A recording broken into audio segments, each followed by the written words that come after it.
سلام دوستان، در این درس درباره حرفی صاد صحبت میکنیم.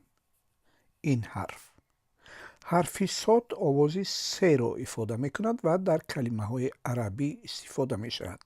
حرفی صاد در علاهیدگی و آخر کلمه چنین شکل دارد. حرفی صاد در اول و مابین کلمه چنین است.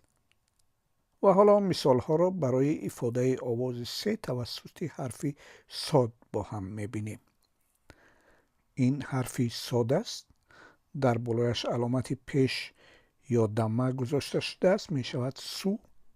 و این هم ب است، همش می شود سوب. و این هم ه، همش می شود سوب. و این هم حرفی صاد است. با حرفی واو که او را ifade کرده است می شود سو. و این هم ر است، در بالایش علامت زبر یا فتحه گذاشته شده است، می شود ر. و این هم ت، همش می شود صورت. و این هم حرفی صاد است، در بالایش علامت پیش یا دمه گذاشته شده است، می شود سو. و این هم های هوتی است، هر دوش می شود سو. و این هم ب است که در بالایش علامت زبر یا فتحه گذاشته شده است، می شود صحبه. و این هم ت، همش می شود صحبت. و این هم حرفی الف است، در زیرش علامت زیر یا کسره گذاشته شده، می شود ای.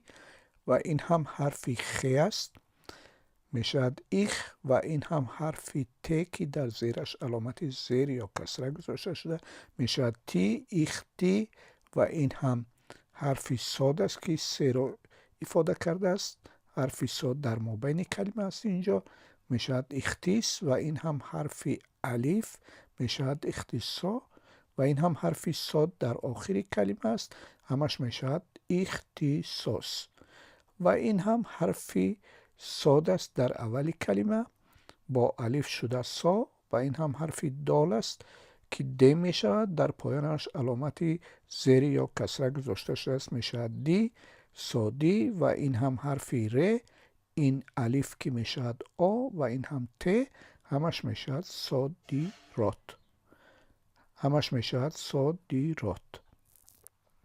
و این هم حرفی ت است که در بالایش علامتی فتحه یا زبر گذاشته شده، می شود ت. و این هم حرفی صاد در مابین کلمه است، می شود تس. و این هم حرفی واو است که می شود و، تصف. و این هم حرفی یا است که می شود ای. و این هم ر، همش می شود تصویر. و این هم حرفی الف است که در بالایش علامتی فتحه یا زبر گذاشته شده، می شود ا.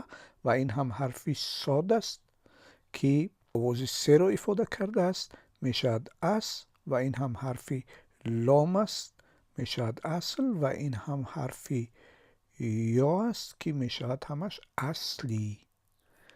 و این هم حرفی خ است، با الف هر دوش می شود خا.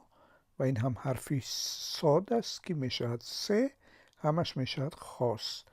و این هم حرفی شین است که آواز ش را ifade کرده است و در بالایش علامتی فتحه یا زبر گذاشته شده، می شود ش. و این هم حرفی خ، شخ. و این هم حرفی صاد در مابین کلمه شخص. و این هم حرفی یا که ای را ifade کرده است در آخر کلمه، می شود همش شخصی.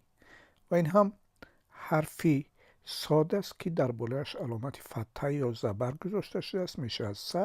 و این هم دال که می شود د، همش می شود صد.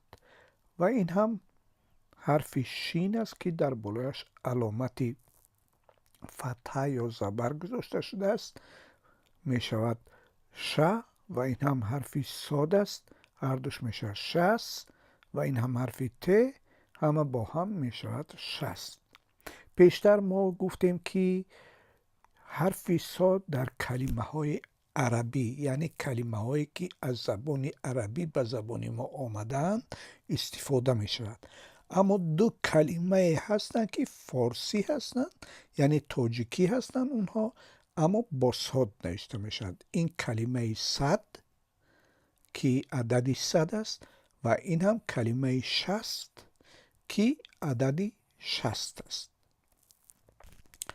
خوب، همین بود در باره حرفی صاد که آواز سه را ifade میکند. خوب در درس های آینده باز شاید با کلمات بیشتری که با حرف صاد نوشته میشن آشنا شویم. برایتان موفقیت میخواهم.